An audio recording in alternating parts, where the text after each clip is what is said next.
Legendary by Stephenie Garber. Isla de los Sueños, Chapter 1. Tella was no longer floating. She was on the damp ground, feeling far, far away from the bright, sparkly things she'd been the evening before, back when Legend's private island had radiated amber-tipped light which breathed enchantment and wonder along with a hint of deception, a delectable combination Tella had revealed in it. During the party to celebrate the end of Caravel, she had danced until her slippers were stained with grass and sipped flutes of bubbly wine until she practically floated. But now she was face down on the cold, hard forest floor.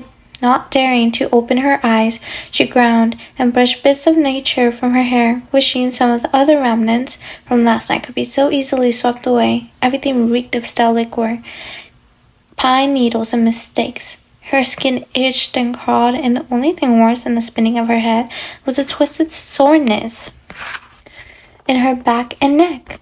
Why had she thought falling asleep outside was a brilliant idea? Someone grunted the not quite satisfied sound of a person on the verge of waking up. Tella opened her eyes, peered to the side, and then closed her lids immediately. Dirty saints! She was not alone. Amid the towering trees and the untamed greens of the forest floor, Tella had flashed open her eyes just long enough to glimpse a dark head of hair, bronze skin, a sacred wrist, and a boy's hand covered with a black rose tattoo. Dante. It all rushed back in a surgery of blurry memories. The feeling of Dante's experienced hands wrapped around her hips, his kisses on her neck, her jaw, then her mouth as their lips became intimately acquainted. What in all the hells had she been thinking? Of course, Tella knew exactly what her thoughts had been during the Caravel's performance party the night before. The world had tasted like magic and starshine, like granted wishes and dreams come true, yet beneath it all, death still coated Tella's tongue. No matter how much champagne she drank, or how warm the air grew from dancing, Tella still shivered from the chilling recollection of how it had felt to die. Her jump from Legend's balcony had not been an act of despair, it had been a leap of faith. But for just one night, she hadn't wanted to think about it or why it mattered. She wanted to celebrate her success, to forget everything else. And Dante had looked like a perfect way to do both. He was attractive, he could be charming, and it had been too long since she'd been properly kissed, and saints, did Dante know how to kiss. With another groan, he stretched beside her. His large hand landed on her lower back, warm and firm, and far more tempting than it should have been. Tella told herself she needed to escape before he woke, but even asleep, Dante was so good with his hands. He idly ran his fingers up her spine and her neck, lazily digging into her hair just enough to make her back arch. His fingers stilled. Dante's breathing grew suddenly quiet in a way that told Tella he was now awake as well. Swallowing a curse, she hastily pushed up from the ground, away from his skilled fingers. She didn't care if he saw her sneaking off. It would be far less uncomfortable than exchanging any forced pleasantries before one of them became bold enough to make an excuse for why he or she needed to rush away. Tella had kissed enough young men to know that anything said by a boy right before or directly after she kissed him could not be believed at all, and she really needed to leave. Tella's memories might have been blurry, yet somehow she couldn't manage to forget the letter she received before things became interesting with Dante. A stranger, face hidden underneath the cloak of night, had slid the note into her pocket and disappeared before she could follow. She wanted to reread the message right away, but considering what she owed the friend who sent it, she did not think that would be very wise. She needed to return to her room. Damp earth and spiked tree needles snuck between her toes as she began to slink away. She must have lost her slippers somewhere, but she didn't want to waste time searching for them. The forest was tinged with indolent honey light and punctuated by heavy snores and murmurs that made Tella think she and Dante weren't the only ones who passed out underneath the stars.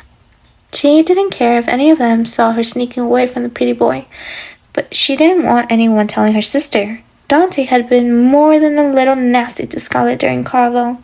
He worked for Legend, so it had only been an act. But although Caravel was over, it was still somehow difficult to weed out the bits and bags from friction. And Tella didn't want her sister further hurt, because Tella had chosen to have some fun with a boy who'd been so cruel to Scarlet during the game. Thankfully, the world remained asleep as Tella reached the edge of the forest and then Legend's curated house. Even now, with Carnival officially ended and all the candles and lanterns inside unlit, the mansion still breathed a wisp of beguiling amber glow light, reminding Tella of tricks yet to be played. Until yesterday, this estate had contained the entire world of Carnival. Its grand wooden doors had led visitors to elegant balconies draped with lush red curtains which surrounded the city made of cardinals. Streets that had minds of their own, and uncanny shops full of magical pleasures. But in the brief time since the game had ended, she deteriorated house had shrunk in size, and the ephemeral wonderland hidden within its walls had disappeared, leaving behind only the parts that would normally belong inside of a grand house. Tella trotted up the closet staircase. Her room was on the second floor, with a rounded robin's egg blue door. It was easy to find. It was all impossible to miss Scarlet and Julian standing next to it, holding on to each other as if they'd forgotten how to say the word goodbye. Tella was glad her sister had finally lost herself in some happiness. Scarlet deserved every joy in the Empire, and Tella hoped it would last. She heard Julian didn't have a reputation for stringing girls along. He never carried on relationships after Caravan. And he'd not even been scripted to stay with Scarlet after bringing her in a legend style. But he lied for a living, which made it difficult for Tella to trust him. Yet, as the pair stood there with their arms wrapped around each other and their heads leaning closer together, they looked like two halves of the same heart. Their eyes stayed locked on Tella, crept around them toward her room. "Is that a yes?" Julian murmured. "I need to talk to my sister," Scarlet said. Tella halted in front of her door. She saw the letter in her pocket grew suddenly heavy, as if impatient to be read again. But if Julian had just asked Scarlet what Tella had hoped, then Tella needed to be a part of this conversation. "What is it you want to talk to me about?" Tella interrupted. Scarlet pulled back from Julian, but his hands remained wrapped around her waist, weaving through the blushing ribbons of her dress, clearly not ready to let her go. "I asked your sister if you'll both go with us to Valenda for Empress Elentine's 75th birthday celebration. There will be another carnival, and I have 2 tickets." Julian winked. Tella rose her sister's grin. This was exactly what she hoped for. And though a part of her still couldn't believe the rumors she heard over the past week were true, Carnival only occurred once a year, and she'd never known of 2 games being played so close together. But Tella supposed even legend made exceptions for the Empress. Tella continued to look at her sister hopefully. "I'm surprised this is even a question.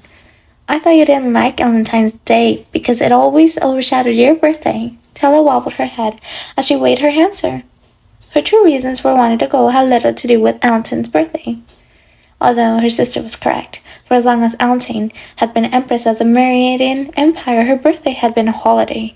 Valentine's Day, which was ushered in with a full week of parties and dances, bending rules and broken laws. When the girls' home I left, they said that this holiday was only celebrated for 1 day, on the 36th day of the growing season, but it still overshadowed Tella's birthday, which had the misfortune of occurring the day afterward. "It will be worth it to visit Valenda," Tella said. "Why do we leave?" "When?" 3 days, Julian answered. Scarlet puckered her mouth. "Tella, we need to discuss this first. I thought you'd always want to go to the capital, to see all its ancient ruins and the carriages that float through the sky, and this will be the party of the century." "What's there to talk about?" "The Count." Julian's brown skin went gray. Tella's face might have done the same. "The Count lives in Valenda, and we can't let him see you," Scarlet said. Scarlet was an overly cautious sister, but Tella couldn't blame her for this reservation. Count Nicholas d'Arcy was Scarlet's former fiancé, whom Scarlet's father had arranged for her to marry before Carnival. Scarlet had only written him letters, but she believed herself to be in love with him. She also thought the Count would keep both her and Tella safe until Scarlet met him during Carnival and learned what a insightful human being he was. Scarlet was rather worried about the Count. If Scarlet's former fiancé discovered Tella was alive, he would send word to their father, who believed Tella was dead, and it would shatter everything. But things would also fall apart if Tella didn't go with Legend and his performance to the Empire capital city of Valenda. She might not have the chance to reread the letter from her friend, but she knew what he wanted, and she would never get it for him if she was separated from Legend and his performers. During Carnival, Tella hadn't been entirely certain who worked for Legend, but all of his performance would be on the boat of Valenda. Legend might even be on the boat as well, giving her the opportunity she needed to finally get the one thing her friend required. The Count is so concerned with himself that he probably wouldn't recognize me, even if I walked up to him and gave him a slap in the face, Tella said. We only met for a moment, and I was not looking my best. Tella, I know. You want me to be serious, Tella cut in. I'm not trying to mock you. I'm fully aware of the danger, but I don't think we need to be afraid of it. We could just so easily perish in a shipwreck. But if we let that fear stop us, we'll never leave this isle again. Scarlet grimaced and turned to Julian. Would you mind giving my sister and me a moment for alone? Julian answered against Scarlet's ear too low for Tella to hear. Whatever he said made Scarlet blush. Then he laughed and Scarlet's mouth flattened into a line as she and Tella enclosed themselves in Tella's room. Inside, unmeasurables were everywhere. Stockings peeked out from the drawers of the dresser topped off with bonnets, while a variety of capes, gowns, and petticoats formed a path to her bed, which was covered in a tattering pile of fires that she won in a card game. Tella knew Scarlet thought she was lazy, but Tella had a theory. Neat rooms were easy to riffle through and search undetected because it was simple to put carefully placed things exactly where they had been, but mess, on the other hand, were difficult to recreate. With one sweeping gaze, Tella could see no one had been brave enough to lay a finger on her personal disaster. Everything appeared untouched, even though there now seemed to be an additional bed which Tella imagined must have magically appeared, or more likely had been carried upstairs for her sister. Tella didn't know how long they'd be allowed to stay on the isle. She was relieved they weren't being kicked out right now. Although, if they'd been evicted, maybe Scarlet would have been more eager to travel to Valenda. But Tella didn't actually want her sister to be forced into anything. She hoped Scarlet would make the choice for herself. Though Tella could understand her sister's reluctance, Tella had died during the game. But that had been her decision. It was for a good reason. And she wasn't planning on dying again. It had been so horrid for Tella as it had been for Scarlet, and there were still so many things Tella wanted and needed to do. Scar, I know you think I wasn't being serious out there, but I think we need to start being happy rather than serious. I'm not saying we need to practice incredible, but I think we should at least go to Valenda with Julian and the others. What's the point of all this glorious freedom if we don't enjoy it? Our father wins if we keep living as if we're still trapped beneath his heavy fist. You're right. Tella must have misheard. Did you say I'm right? Scarlet nodded. I'm done with being scared all this time. She still sounded nervous, but her chin now lifted with something like determination. I better not play the game again, but I want to go with Julian to Valenda. I don't want to be trapped myself here like our father trapped us on Tricinda. Tella felt a surge of pride. Back on Tricinda, Scarlet held on to her fear as if it would keep her safe, but Tella could see her sister fighting to let it go.